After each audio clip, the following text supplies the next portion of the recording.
Continuamos en el Living. Mañana 18 de diciembre es el Día Internacional de las Personas Migrantes y el MUMI hace, como todos los años, su evento. Para contarnos todos los detalles está Luis Vergata, su director. Gracias por acompañarnos, un gusto recibirte. Gracias por invitarme. Bienvenido. Bueno, este año que además cae justo en el Día de las Personas Migrantes, ¿no? Exacto, exacto. No lo buscamos, pero bueno, se dio así Se dio así. fortuitamente. Y también devuelve un poco la fiesta a sus orígenes, que bueno, se festejaba el 18 mismo de diciembre. Bien, el evento, bueno, tiene obviamente diferentes instancias, pero también allí hay una feria gastronómica y es una forma también de dar a conocer las diferentes colectividades que están presentes en nuestro país. Sí, es una fiesta que funciona como articulador entre lo que ha sido las migraciones más históricas de nuestro territorio, la que nosotros vinculamos mucho más al siglo pasado, no sé, al principio del siglo pasado, y articula también con las nuevas migraciones ahora, ¿no? Tenemos, están también gastronómicos de dominicanos, cubanos, venezolanos, entonces eso hace un lindo mix de lo que es la diversidad cultural y bueno, en definitiva es una fiesta que habla de la diversidad cultural pasada, presente, de cómo tenemos múltiples identidades. Es una fiesta que se ha impuesto, ¿no?, en el calendario, por lo menos montevideano. Me da la sensación que al principio tal vez iban los que estaban, las ONGs que estaban vinculadas al tema, los grupos de personas migrantes que estaban organizados, pero se fue popularizando. ¿Sienten eso? ¿Que la gente ya la identifica, la fiesta? Bueno, es su 14ª edición, eso ya creo que marca también una trayectoria, es una fiesta así popular que se ha ido popularizando. Es más, ahora también han surgido nuevas fiestas de diversidad también en Montevideo y eso creo que también ha sido parte de influencia también del desarrollo de esta fiesta. Claro, fue como la de primera. migraciones. Bueno, sí, pero también no... A ver, la primera hora que tenemos referencia y que sigue estando. Hubo una fiesta también, la fiesta del inmigrante en el Cerro anteriormente, que creo que se dejó de festejar en el 2002. Bien. No, estaba pensando en la importancia que tiene este tipo de días, ¿no? Porque siempre que vienen diferentes comisiones, la Comisión Honoraria para la Salud Cardiovascular y trae el Día Mundial tiene como puntapié, obviamente, la celebración de ese día, pero traer el asunto arriba de la mesa, ¿no? Hablar de la importancia de las personas migrantes y haciendo el relevamiento primario del censo, hay una importancia primordial para lo que es el crecimiento de la población en nuestro país. Da para ese tipo de cosas, más allá de la fiesta, hablar de la migración en nuestro país, ¿es un tema que ustedes entienden que está arriba de la mesa, que se debate? Sí, primero, como antropólogo, siempre la migración fue parte de nuestra especie en Sí, todos los verdad, tiempos, ¿no? O sea, no existe ciudad sin un proceso de migración. Sí. Eso es como algo que a veces perdemos como de perspectiva. Después, vos la migración la podés ver como un punto económico, entonces podés decir, por ejemplo, que existe un 3% de población mundial que está migrando y ese 3% produce el 9% del PBI. Eso es importante a lo que implica, por ejemplo, una migración de grupos a un país como Uruguay que está envejeciendo, por ejemplo. Eso es beneficioso. Claro. Después, todo lo que tiene que ver con la inyección en la dinámica cultural, o sea, obviamente existen factores que se introducen, pero se introducen también adaptándose a lo que ya existía. A mí siempre me gusta nombrar un elemento que es propio de este territorio, pero que ha ido cambiando a lo largo del tiempo y ha ido adoptando también las personas migrantes, que es el mate. Claro. No lo vinculamos directamente al principio, el mate, como algo de personas migrantes, pero sí es algo que las personas migrantes van adoptando como de la identidad. Sí. Es como una especie de pasaporte también a ese ser uruguayo. Y tú que estás en este lugar, bueno, tan protagonista, ¿de alguna forma entendés que Uruguay es un país de brazos abiertos al migrante? Creo que la coyuntura actual es justamente es un país que sí, que se está abriendo. No es todo color de rosa, obviamente, porque obviamente tenemos problemas que son como homologación de títulos, no sé, viene gente con calificación por encima del promedio del Uruguay. ¿Y hay resistencias sociales también en algunos puntos o no? Bueno, eso siempre genera resistencias, pero también la fiesta, ¿no? O sea, volviendo a la fiesta, son espacios que son sirven de amortiguadores, de colchón social, porque obviamente todo lo que es arte, todo lo que es la cultura, nos recuerda algo que es muy importante, que es conocer la diferencia, ¿no? Que por lo general siempre estamos pensando en limar las diferencias o el otro. Entonces acá la idea es al revés, es a través de sus sabores, de sus aromas, de su arte, de sus expresiones culturales, conocer al otro y bueno, y adoptar cosas. Sí, la riqueza de la diversidad. Total. Qué bueno ese Pero concepto que decías.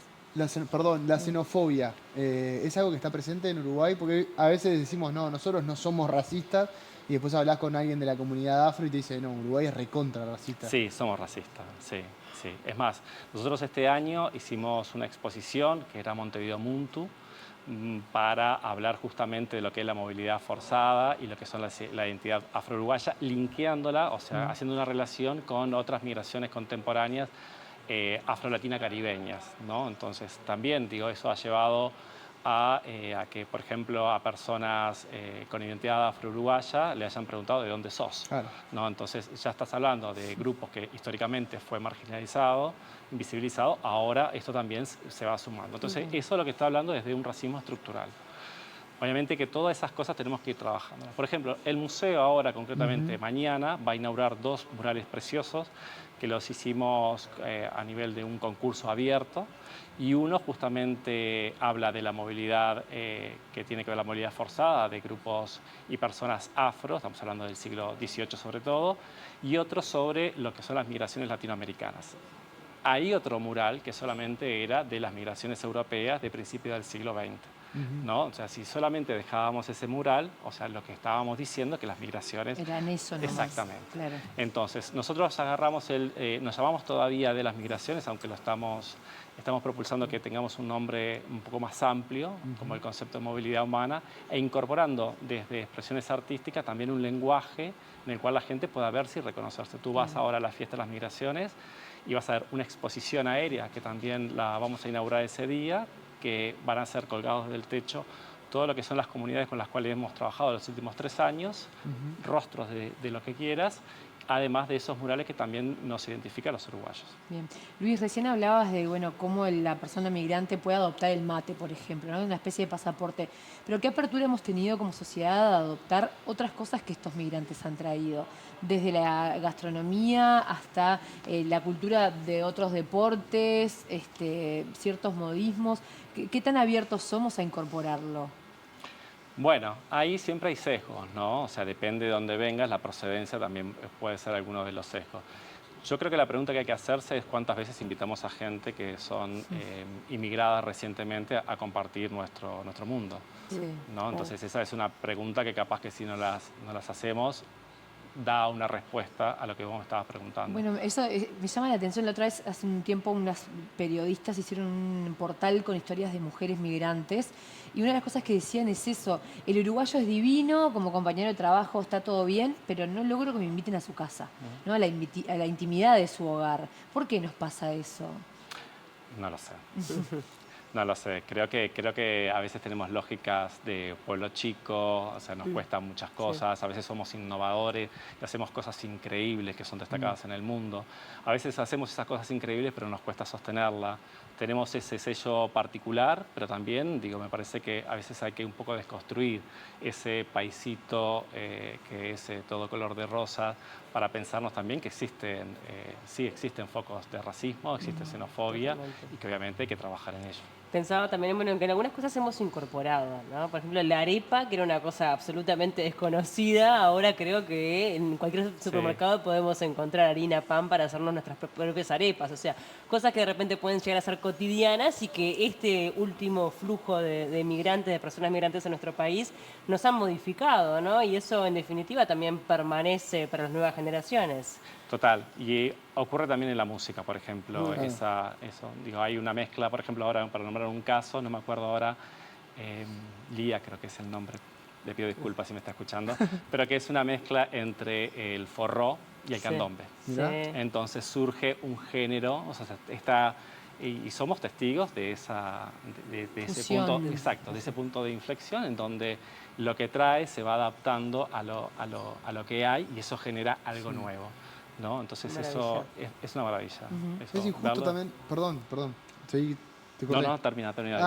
No, que me parece que haciendo la reflexión esa que vos mencionabas, hablando del tema de la migración, de que tenemos una cuota ahí de xenofobia, de racismo, que en la ciudad está construida, particularmente en Montevideo, con migrantes, ¿no? Y muchas de las cosas que hoy vemos como propias, en realidad el origen no está en Uruguay. El comer pizza, comer pasta los domingos con la familia, son todas tradiciones que vienen de otro lugar y sin embargo no nos hacemos esas preguntas. Qué injusto parece ser con las generaciones que están migrando ahora. Sí, bueno, y que justo fue cuando estábamos hablando de los pueblos originarios antes de que se hiciera la Bueno, ciudad. ni que hablar. Por eso, digo, lo que decías es verdad, pero no es la totalidad de los hechos, sí. ¿no? Primero, no todos migraron, o sea, no podemos decir que las poblaciones afro migraron, y son una población que ha construido la ciudad y ha sido invisibilizada en lo que tiene que ver Claro. con eso. Sí, Los sí, grupos de los pueblos originarios también. Y es algo que, por ejemplo, el museo este año intentó, ahora justamente estamos cerrando con 2 exposiciones de pueblos originarios para Sí. mostrarnos que también son parte de nuestra ancestralidad, ¿no? Quizás la más profunda. Y es una manera también de incorporar un capítulo, que son los 300 años de Montevideo, de una historia mucho más rica, mucho más amplia que la historia humana de este territorio. ¿Cómo Bien. estamos a nivel de cifras? No sé si las tenés claras, pero por lo menos una perspectiva, porque la migración trae muchas veces ser personas que vienen con una mano adelante, una mano atrás, en busca de dejar tu casa para buscar un futuro mejor. ¿Qué pasa con la situación socioeconómica de esta población? Varía mucho en cuanto, por ejemplo, si incorporás a las migraciones también a los que consideramos que son extranjeros, pero que residen en Uruguay pero no son migrantes, Claro. ¿no? Porque hay muchas personas, por ejemplo, que a través de comprar o tener cuentas bancarias o comprar una propiedad, nosotros no las nombramos como migrantes, sino como muchas veces como extranjeros residentes en Uruguay. Entonces eso, si las incorporás, o sea, en realidad, o sea, eso te da como realidades distintas. Pero es distinta la realidad, por ejemplo, que pueda surgir de la colectividad que es mucho más grande, venezolana, por ejemplo, que ahora está bastante bien organizada, tiene organizaciones fuertes, le quedará muy poco tiempo para que genere sus primeras instituciones, así como lo hicieron los italianos y los españoles, que otras sociedades que son más pequeñas, como la salvadoreña, que nos llegan a 300 personas. Claro. Entonces también trabajar a veces y estar distantes hace que no se puedan reunir. Ahí, por ejemplo, en ese punto cumple un rol fundamental la embajada, ¿no? Como espacio nucleador de esos migrantes, y el museo también colabora en Lo ello. que pasa es que, perdón, En Venezuela ese caso, tiene justo, complicaciones, ¿no? Sí. Políticas.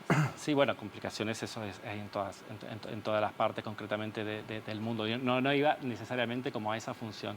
Lo que sí, las comunidades venezolanas, o sea, están nucleadas en varias organizaciones que llevan adelante no solamente para ellos, sino también para otros migrantes, lo cual también nos habla de una empatía y de una solidaridad que también viene a mostrarnos cosas y a decirnos cosas. Me quedé pensando en esto de los pueblos originarios que me parece a mí fascinante. Como antropólogo te lo pregunto, primero, ¿qué tan presente está nuestra ancestralidad en esa idea de que los uruguayos somos todos Españoles o europeos, italianos. en definitiva? Y también en cómo se cuenta la historia, que también se ha modificado, ¿no? Yendo a mi propia historia personal, en cómo me la contaron y después, obviamente, cómo la fui entendiendo a lo largo de los años con el proceso. Si eso considerás que se va modificando dentro de lo que son los centros educativos. Bueno, mira, cuando yo antes de trabajar en este museo, trabajé en el Museo de Arte Precolombino Indígena y desde ese lugar a mí me interpeló un montón por cómo soy, por dónde vengo, por mi identidad, o sea, estar hablando de otros grupos en un país en donde lo indígena queda en el fondo de la historia o queda fuera de sus límites, ¿no? O sea, no es parte a nivel de la construcción de nuestra identidad, o más de nuestra ancestralidad, lo indígena. Te diría que la muestra que ahora está en el Museo Inambí, que quiere decir renacer, y que tiene un lindo subtítulo que es El futuro será ancestral, es la primera muestra que está hecha por activistas charrúa en nuestro país. O sea, y eso creo que marca algo importante, pero es un grano de arena en un mar gigante, ¿no? O sea, nuestro imaginario colectivo a veces nos llega a nuestra cabeza la información de como que si hubiésemos bajado en el puerto de Maldonado o Montevideo o Colonia y hubiésemos poblado un país casi desierto. Y si había personas, llegaron un poquito antes que los europeos, pero tenemos una historia de más de 1000 años de territorio. Y eso es lo rico también, tomar la identidad en el territorio y a veces pasarse un poco de lo nacional, ¿no? ¿Y crees que los sistemas educativos están de alguna forma contando la historia? Yo creo que se están abriendo, Tal cual es en definitiva, ¿no? O bueno, o más cercana a la realidad de lo que se contaba. Creo que sí, creo que falta muchísimo, porque obviamente ahí hay un trabajo de reconstrucción y recuperación de memoria gigante que están haciendo con mucho activismo comunidades como Huasco Chalá, pero falta y es muy necesaria. Muy Es muy necesaria, necesaria sin sobre duda. todo por cómo hoy estamos volviendo a posicionar a los pueblos originarios que pasan en otros países de la región con el cuidado que tiene que ver con nuestro ambiente, cómo es la concepción de la naturaleza no como un recurso, ¿no? Entonces también se los conoce mucho como los guardianes, ¿no? de la naturaleza y es algo que también está pasando acá en Uruguay. O sea, en el arroyo Pantanoso justamente Sí. hay un Una comunidad re proyecto. importante. Hay un proyecto con un Sí. grupo charrúa que justamente está en el tema de dotarlo no solamente del espacio que sea libre de contaminación, sino que el espacio también esté dotado de significación más propia del territorio. Bueno, hicimos la entrevista La acá en Olivia en entrevista, Comida ahí. sí, que era una fuente de agua potable incluso en Claro. su momento. Una cosa que hoy es inimaginable, Bueno, sí. pero que Sí. claramente forma Sí. parte de cómo fuimos poblando poco a poco la ciudad y, bueno, con sus consecuencias también. Pau hablaba de los libros de texto y las escuelas y los liceos. Te hablo de la academia. ¿Hay gente estudiando estos últimos movimientos migratorios? Sí, sí, sí. Es un tema que ha atravesado muchas disciplinas, o sea, la sociología, la antropología. Te diría que es un tema muy transversal. O sea, en psicología está en la Facultad de Ciencias Sociales, está en la Facultad de Humanidades y transversalmente también están en otras facultades más como un tema, por ejemplo, en cursos, en talleres. Y no solamente la academia, sino que, por ejemplo, el museo, yo representando al museo, estoy en un gabinete, que es una comisión que se armó en la propia Intendencia de Montevideo, sobre el tema de movilidad humana. Entonces, eso está integrado por diferentes departamentos de recursos financieros, ONGs. vivienda, salud, y se trabaja en la proyección de políticas públicas Claro, con porque esa transversalidad. eso pensaba, ¿no? Si cuando la academia genera información es para que después pueda tener una aplicación, una repercusión en una política pública. Si no tenemos ni idea, por ejemplo, cifras, ¿no? Hasta el censo no teníamos mucha idea de cuántos eran, de dónde venían, y es muy difícil generar política pública dirigida para esta población sin conocimiento previo. Claro. Sí, y del territorio también. Claro, y la Hay que conocer el redistribución territorio, pensaba a hay que nivel de conocerlo. Uruguay, ¿no? Porque uno Sí. es muy centralista, siempre piensa en Montevideo, pero en Sí. realidad hay otras realidades en otros departamentos. Hay otras realidades. Es cierto que Montevideo y Centraliza Canelones, sobre mucho. todo Montevideo, concentra la mayor Sí. parte de las personas inmigradas. Y justamente ahora hay un proyecto que es más de corte metropolitano entre la Intendencia de Montevideo, la Intendencia de Canelones y la Intendencia también de San José. Entonces hay diferentes ambientes que se tocan, desde los ambientes rurales, urbanos, y se trabaja concretamente con personas recién inmigradas. Bueno, la verdad que es súper interesante. Mañana está hecha la convocatoria. ¿A partir de qué hora es que abren las puertas? Bueno, es mañana y pasado, Bien. porque nunca es tan simple o siempre nos gusta hacer más fiesta. Si no, no daría el escenario para todos los espectáculos que hay. Es mañana y pasado de 17 horas a 23 horas. Bien, O sea que estás en Ciudad Vieja y quieres hacer un after o no tuviste fiesta, Total, qué mejor propuesta que la Que gente van de a las haber migraciones. opciones de todo para hacer, para ver. Pero tan diversa, decís. Sí, yo creo que sí. Sí, tan diversa como de las migraciones de todas partes. Me encanta. Y la entrada, ¿cómo es? ¿Cómo se accede? Bueno, el museo está ubicado en Piedras, esquina Bartolomé Mitre, Sí. ahí en Ciudad Vieja. Es un precioso espacio, es un área Buen lugar. arqueológica potente donde está la muralla de Montevideo y el acceso totalmente gratuito. Gratuito y obviamente uno paga lo que consume. Totalmente, obviamente. es eso. Gracias por acompañarnos, quedan todos invitados. Bueno, muchas gracias a ustedes y los esperamos en la fiesta. Gracias.